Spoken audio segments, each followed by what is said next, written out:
Edisi hari ini kali ini saya akan sharing sedikit soal aktivitas yang kami lakukan, PT Kompas Digital Internasional lakukan bareng-bareng sama teman-teman Kominfo.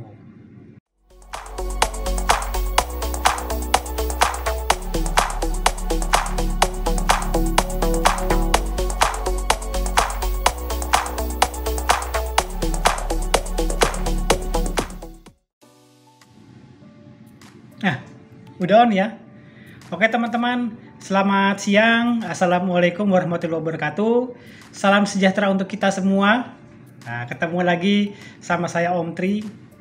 Saat ini saya lagi ada di Hotel Santika Premier, ini di Kota Padang. Kota Padang itu masuknya Provinsi Sumatera Barat. Nah, ngapain Om Tri di Padang?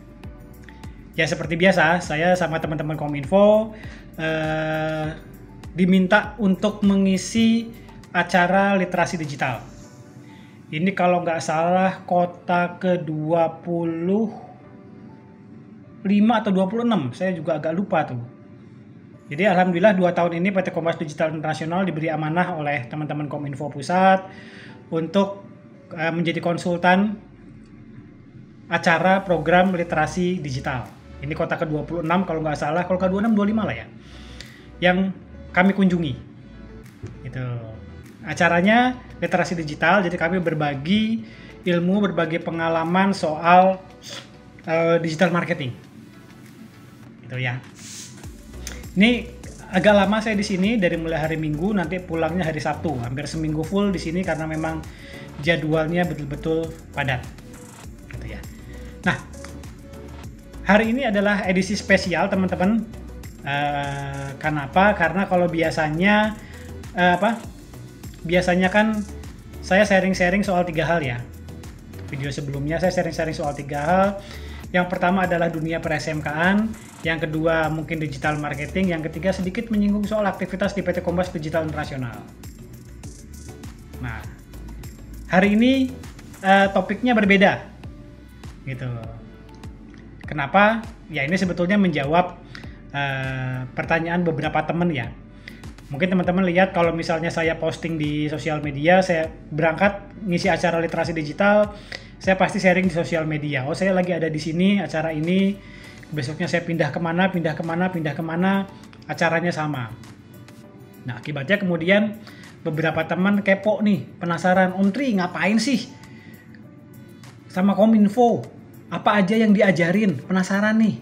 Nah, makanya oke, untuk menjawab pertanyaan itu, menjawab penasarannya teman-teman, edisi hari ini kali ini saya akan sharing sedikit soal aktivitas yang kami lakukan, PT Kompas Digital Internasional lakukan bareng-bareng sama teman-teman Kominfo. Oke ya. Nah, jadi PT Kompas Digital Internasional alhamdulillah di tahun kedua diberi amanah untuk menjadi konsultan acara literasi digital. Gitu. Jadi literasi digital itu sebetulnya bukan program yang baru. Itu program sudah agak lama dicanangkan oleh Bapak Presiden kita Joko Widodo. Gitu. Kenapa kok kemudian ada program literasi digital? Karena memang pada dasarnya kita sudah sadar bahwa saat ini informasi itu bertebaran dengan sangat cepat, dengan sangat banyak di internet. Kita buka HP, otomatis pasti ada update informasi baru. Gitu. Nah, apalagi sekarang sudah makin mendekat ke tahun politik 2024, informasi yang diunggah, yang bertebaran, yang berseliweran di depan kita, di beranda kita itu sudah macamnya sudah sangat variatif. Ada yang itu memang konten positif, tapi tidak sedikit juga konten yang negatif. Makanya perlu ada literasi digital supaya kita bisa aware, memilih konten mana yang bagus, yang positif, konten mana yang kita abaikan karena dia negatif. Gitu. Nah, dalam kegiatan literasi digital itu ada 4 pilar. Nah, 4 pilar yang menunjang kegiatan literasi digital. Nah, saya dan Direktur Utama Pak Cahyo Edi Widatmoko itu keliling Indonesia untuk melakukan edukasi dan literasi soal 4 pilar ini. Apa saja 4 pilar itu Om Tri? Oke, yang pertama, pilar pertama adalah digital etik alias etika berdigital. Yang kedua adalah digital culture alias budaya berdigital. Yang ketiga adalah digital skill atau keterampilan berdigital. Nah, ini kayaknya kalau teman-teman pebisnis online sudah sangat familiar dengan ini nih, digital skill nih. Dan yang keempat adalah digital safety alias keamanan berdigital. Nah, jadi setiap kali saya keliling sama Pak Cahyo, kami membawakan 4 materi ini.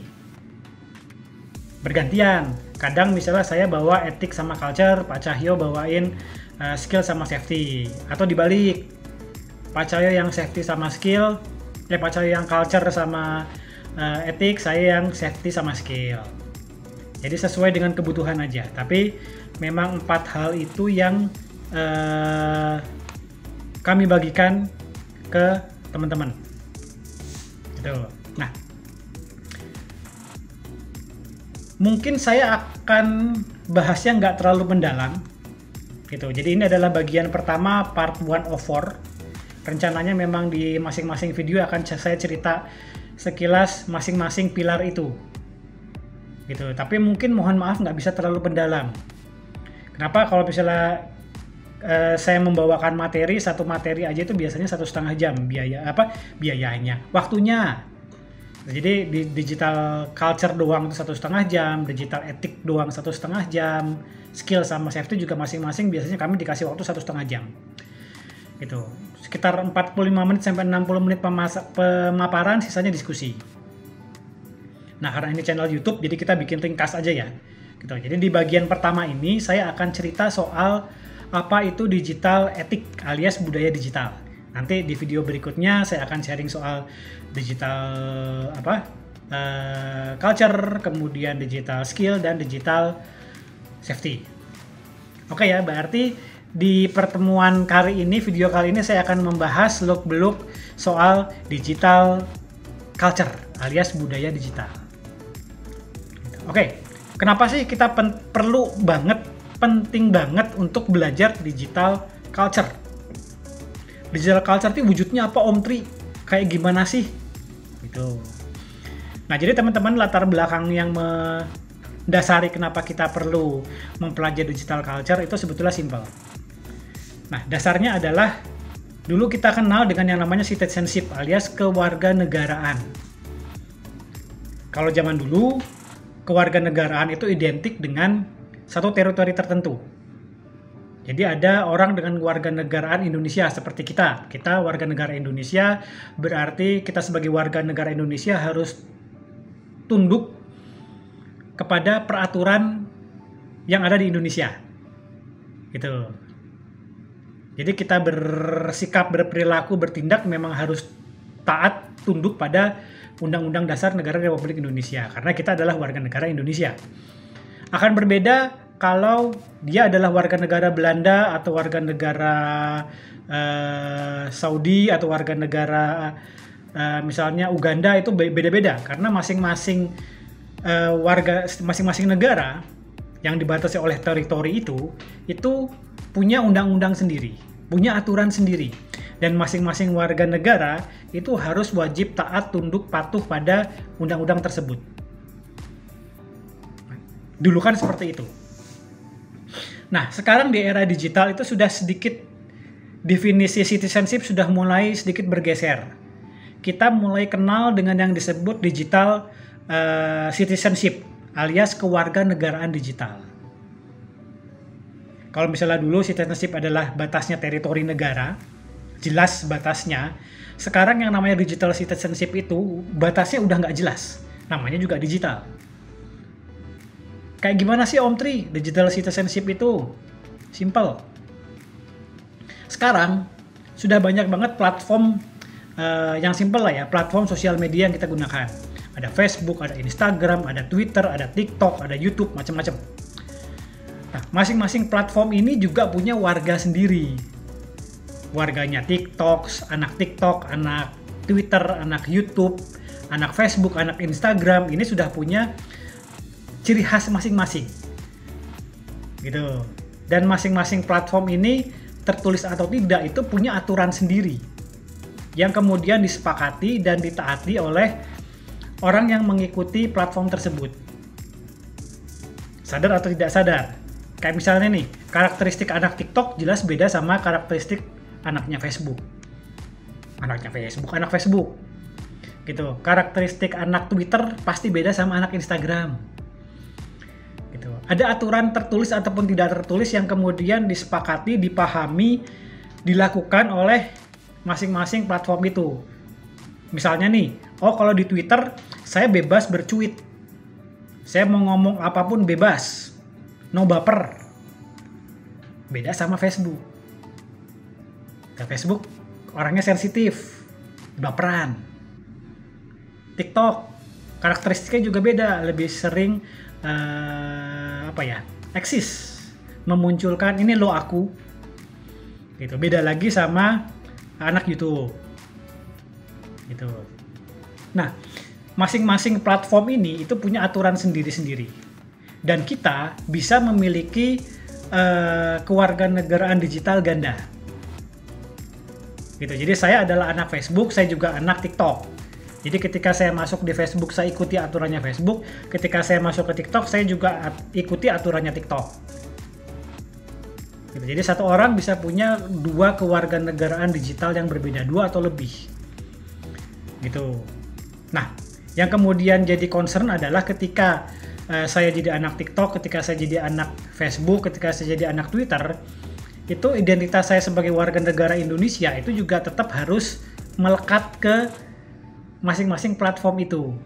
Jadi bagaimana ketika saya jadi anak TikTok juga tetap menjalankan identitas saya sebagai warga negara Indonesia, ketika saya jadi anak Twitter juga sama, ketika jadi anak Facebook juga sama, bahwa identitas saya sebagai warga negara Indonesia itu tetap harus melekat di situ. Begitu. Jadi bagaimana setiap individu itu menyadari bahwa di era digital itu memang secara otomatis dirinya juga menjadi warga negara digital. Dan bagaimana ketika kita menjadi warga negara digital, itu kita juga tetap mewujudkan nilai-nilai kita sebagai warga negara Republik Indonesia, yaitu nilai Pancasila dan Bhinneka Tunggal Ika. Gitu. Jadi lebih ke situ, teman-teman. Gitu. Nah, jadi di digital citizenship ini kemudian kami coba membedah masing-masing sila dari Pancasila itu ke dalam diwujudkan dalam perilaku kita berdigital. Gitu. Jadi diimplementasikan. Jadi bagaimana mengimplementasikan sila-sila dalam Pancasila ke dalam aktivitas kita sebagai digital citizenship. Nah, agak belepotan, sorry ya. Gitu. Misalnya nih, sila pertama, ketuhanan yang Maha Esa. Itu berarti bagaimana kita mampu untuk mengakses, mengeksplorasi, menyeleksi informasi tentang agama dan kepercayaan dari sumber yang kredibel, yang memungkinkan adanya kajian yang multi perspektif. Gitu. Jadi meskipun kita di dunia digital, kita tetap dong harus menghormati keberagaman. Kita harus menghormati adanya multi perspektif, gitu kan, berbeda kepercayaan, gitu. Nggak kemudian mentang-mentang di digital saya merasa diri saya yang paling benar, keyakinan saya yang paling benar, enggak. Tetap seperti itu. Gitu. Kemudian sila kedua, itu bagaimana kesadaran bahwa setiap warga negara adalah setara. Gitu. Itu cukup penting juga, teman-teman. Gitu. Kemudian sila ketiga, implementasinya adalah kesadaran dan kebanggaan kita sebagai warga negara Indonesia dalam dunia digital. Ini hubungannya dengan Citizen Plus 62 nih. Nah, Citizen Plus 62 kan sudah sangat terkenal nih.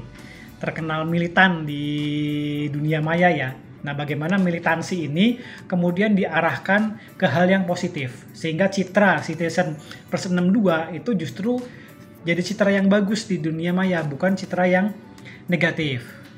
Itu untuk sila ketiga, implementasi dari sila ketiga ke dalam digital citizenship. Gitu. Sila keempat seperti apa, Om Tri? Nah, implementasi sila keempat ke dalam digital citizenship adalah bagaimana kita memiliki kesadaran untuk mengetahui, mengeksplorasi, menyeleksi, dan kolaborasi informasi publik yang berhak diakses dari lembaga publik serta mempertanggungjawabkan transparansi dan akuntabilitasnya. Itu sila keempat. Sementara yang terakhir, implementasi digital citizenship ke dalam sila kelima, keadilan sosial bagi seluruh rakyat Indonesia, adalah kesadaran untuk memahami regulasi dan kebijakan tentang ranah digital. Karena Indonesia juga sudah mempunyai undang-undang ITE dan undang-undang kebebasan untuk memperoleh informasi. Gitu. Jadi bahwa di sini pemahamannya intinya lebih ke kebebasan yang bertanggung jawab. Gitu. Kita bebas mengutarakan pendapat kita punya hak di situ, tapi di situ juga ada hak orang lain. Gitu. Nah, jadi intinya memang lebih ke bagaimana mengimplementasikan sila-sila dalam Pancasila itu dalam aktivitas digital marketing kita, digital citizenship kita. Gitu. Kemudian juga setelah itu akan dibahas soal apa yang terjadi kalau misalnya memang kita memiliki pemahaman yang kurang atau rendah soal nilai-nilai Pancasila dan Kebinekaan Tunggal Ikaan. Gitu. Salah satunya adalah munculnya banyak hoax, gitu kan. Itu salah satu dari dampak kita kurang paham soal digital citizenship. Gitu. Jadi lebih ke arah sana. Kemudian disinggung juga sedikit soal mengapa ada konten negatif, gitu. Kemudian bagaimana mengantisipasinya, memverifikasinya, itu juga dibahas sedikit, gitu.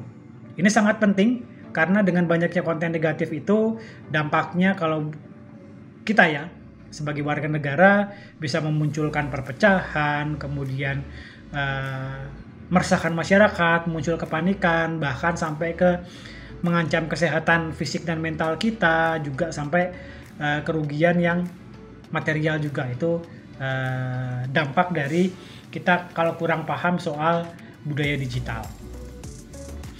Itu mungkin sekilas yang bisa saya sharekan soal yang disebut sebagai digital culture.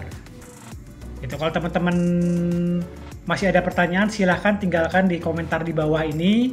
Soal digital culture itu kayak gimana, implementasi kayak gimana, silahkan pertanyaannya tinggalkan di komentar di bawah, atau WA saya langsung, PM saya langsung, silahkan. Kalau bisa teman-teman merasa postingan ini bermanfaat, silahkan di like, di share, dibagikan supaya lebih banyak orang-orang lain yang juga paham soal digital culture. Next, kita akan bicara soal 3 pilar yang lainnya, yaitu digital skill, digital safety, dan digital satu lagi teman-teman? Jadi kan ada 4 pilar nih. Ada digital culture, itu yang pertama. Kemudian ada digital skill, terus ada digital safety, sama satu lagi adalah digital ethic. Oke teman-teman, kita lanjutkan nanti ya. Saya mau istirahat. Selamat sore. Assalamualaikum warahmatullahi wabarakatuh.